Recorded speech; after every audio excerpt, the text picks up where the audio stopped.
Salam sejahtera Malaysia. Denyut nadi suara rakyat bergema di channel ini. Ringkas tapi padat. Tiada harapan Najib Razak dapat pengampunan awal. Itulah dia pembuka bicara.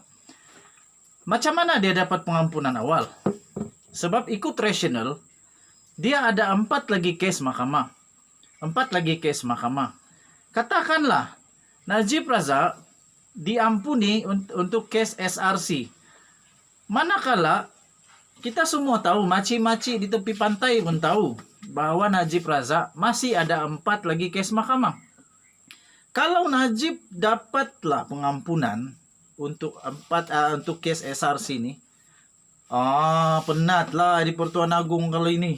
Janganlah kasih penat yang di Pertuan Agong, ampun tuanku. Takkan dia nak ampunkan lagi 4 lagi.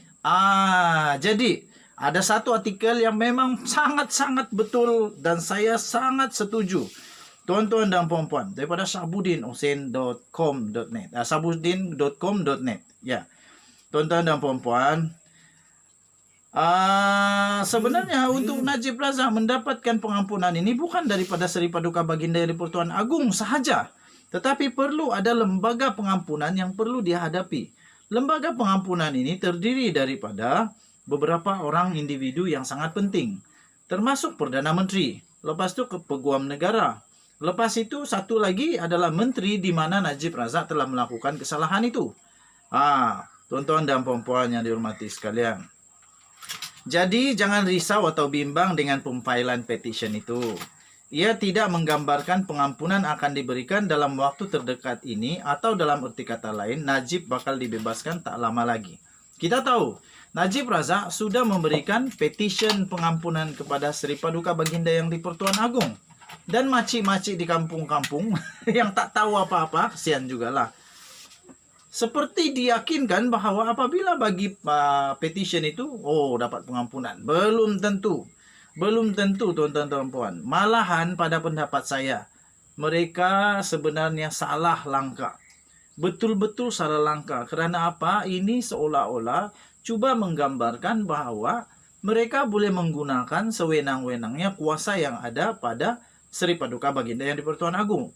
Mungkin sebab itu Seri Paduka Baginda yang di Pertuan Agong dalam titahnya kemarin, Baginda berkata, pengampunan tidak boleh diberikan dengan sewenang-wenangnya. Mungkinkah ini dimaksudkan dengan pengampunan Najib Razak? Secara logiknya dan simple matematik, simple thinking, itu ditujukan kepada orang yang sedang memohon pengampunan sekarang. Tuan-tuan dan puan-puan, peruntukan perlembagaan menetapkan begitu, yaitu jika ingin memohon pengampunan diraja bagi mengelak status ahli parlimen terlucut, ia hendaklah dilakukan dalam tempoh 14 hari. Sebab itu Najib Razak buat minta pengampunan secepat mungkin untuk mengekalkan dia sebagai ahli parlimen dan bukan untuk dilepaskan daripada penjara. Deng deng deng. Berkaitan dengan kes Najib secara khususnya, memberi pengampunan diraja dalam waktu terdekat turut terhalang. Maci-maci, paci-paci, kena paham ya, undang-undang Malaysia tidak macam undang-undang di rumah saya, bukan. Hari ini saya marah anak saya, besok saya sudah ampuni. Bukan macam begitu ya. Undang-undang di negara Malaysia ada prosedur dia. Jadi untuk berkenaan dengan kes Najib ini, pengampunan diraja pada waktu terdekat ini terhalang kerana beliau masih lagi mempunyai 4 kes lagi yang sedang dibicara. 4 kes itu adalah 2,3 bilion penyelewengan dana 1MDB. Pertama. Nombor 2, salah guna kuasa yang meminda audit laporan audit. Ketiga, pecah amanah kepada harta kerajaan Malaysia bernilai 6 bilion. Wah! Banyaknya 6,6 bilion berkaitan dengan bayaran kepada International Petroleum Investment Company atau IPIC. Dan yang seterusnya adalah pengubahan wang haram yang melibatkan dana SRC sebanyak 27 juta. Kita tahu sudah 42 juta masuk penjara. Jadi ada 4. Dalam hal ini, bagaimana lembaga pengampunan mahu memberi pengampunan jika Najib masih ada kes yang belum selesai? Sebab itu Perdana Menteri kita, Perdana Menteri yang bijak. Dia tidak terus dia pun jadi panik, tidak. Perdana Menteri kita, Datuk Seri Ismail Sabri Yaakob adalah Perdana Menteri yang bijak. Dia bijak menilai, pelan-pelan dia fikir. Walaupun kena tekanan sana sini, kiri kanan, atas bawah, dia kena tekanan, tapi dia tetap tenang saja. Tenang, tenang. Jika didapati bersalah lagi selepas ini, yang saya lihat sekarang ini, kes Najib Razak ini memang berat kepada dia salah lagi. Kesianlah. Ini pendapat pribadilah. Saya nampak, saya lihat, saya analisis satu persatu saksi, bukti, fakta, money trace, semua investigation kepada forensik keuangan, semua menunjuk kepada Najib Razak mungkin bersalah. Jadi kalau dia bersalah lagi, jika didapati bersalah lagi kepada semua kes yang dihadapinya 4 tadi itu, sedangkan pengampunan hukuman berkaitan SRC International katakanlah sudah diberikan, apakah selepas itu lembaga pengampunan perlu lagi memberi pengampunan sehingga 4 kali lagi pada Najib? Itulah saya kata tadi, penatlah Agung kalau macam begitu. Jadi saya setuju ini perkara lawak. Lawaklah pula jadinya asik-asik kes Najib sejak hendak diampunkan oleh Agung, kata Sabuddin Husin dalam dia punya artikel.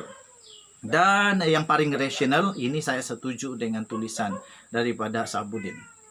Paling rasional, lembaga pengampunan harus bersidang ialah setelah Najib selesai dalam semua kes mahkamah serta setelah menjalani sebagian besar daripada tahun hukuman yang diterimanya. Atau, tuan-tuan dan puan-puan, sebentar lagi saya akan post satu lagi video pendedahan bagaimana Najib Razak boleh bebas dengan cepat. Ini memang amat mengejutkan kerana ada jalan rupanya untuk Najib Razak bebas dengan cepat. Sebelum keempat lagi perbicaraan itu dijalankan. Kalau dia mau cepat bebas, bebas pula. Kalau dia mau cepat pengampunan, maafkan saya, kalau dia mau dapat pengampunan segera, secepat mungkin daripada Seri Paduka Baginda yang di Pertuan Agung, dia kena buat satu perkara yang sebentar lagi saya kongsikan kepada kamu.